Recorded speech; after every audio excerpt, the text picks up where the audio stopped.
I'm Brittany Lewis with Forbes Breaking News. Congresswoman Val Demings called for bipartisan support on a host of issues, including the southern border, during a House Judiciary Committee hearing on Thursday. Demings bashed what she described as political games when it comes to immigration policy. This comes as Republicans and Democrats continue to clash over Title 42, a Trump-era border policy. Here's more from the Florida Democrat. Mr. Chairman, thank you so much, Mr. Chairman. Mr. Secretary, thank you. Thank you for your service. Thank you for your endurance. Thank you for your tolerance.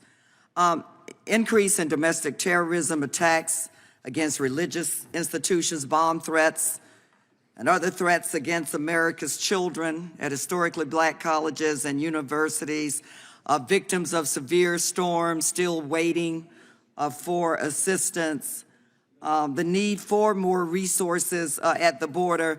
Mr. Secretary, unlike my colleagues on the other side of the aisle, I'm actually concerned about all of it. I'm upset about all of it. I don't just pick and choose winners and losers based on the politics of the day. All of the things on the list that I just mentioned, we all need to be concerned and need to come together to address them. When there's a lot of talk about the border, I was looking at something in 1970 where it was determined the nation's immigration policy was in disarray. That is the word that they use. So today's problem is not new, but the political games that I think that we are experiencing have taken a new low. It took 60 pages, 60, to basically give instructions that we don't really want to do anything. Mr.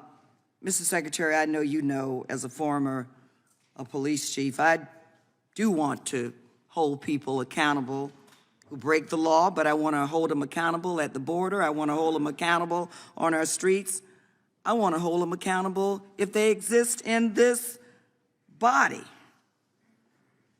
There's been a lot of talk about protecting the American people. That is our primary responsibility, but in this document, I only see the American people addressed one time.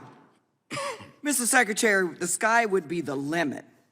We could do great things on behalf of protecting the American people if this body would take 1 minute to get its act together.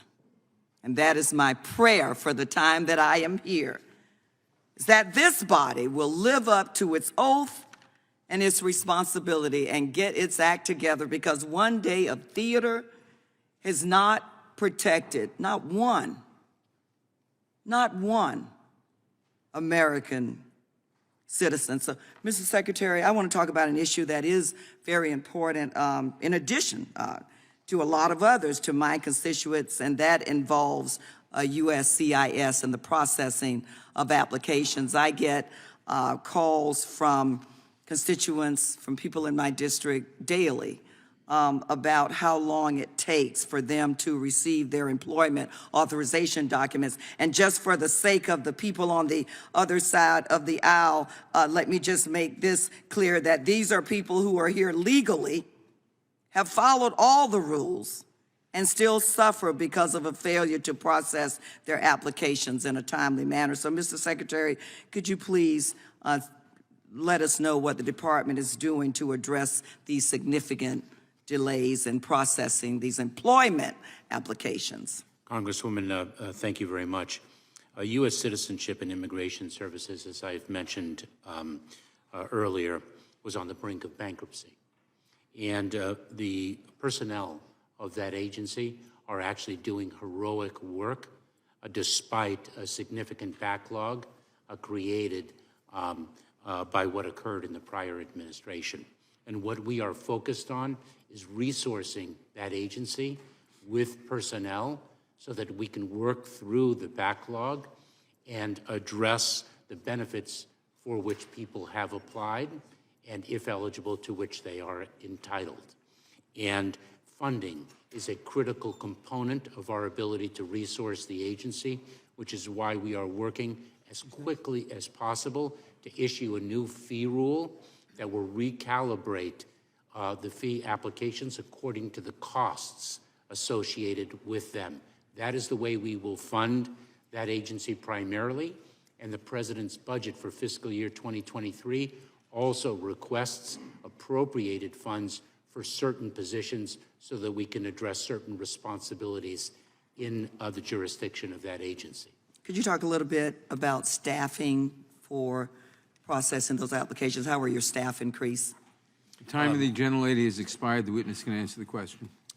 So we need to increase that staffing significantly, Congresswoman, and I can provide you with specific data. Depending on the particular immigration benefit category, we've calibrated the needs. I would like that. Thank you so much, Mr. Secretary.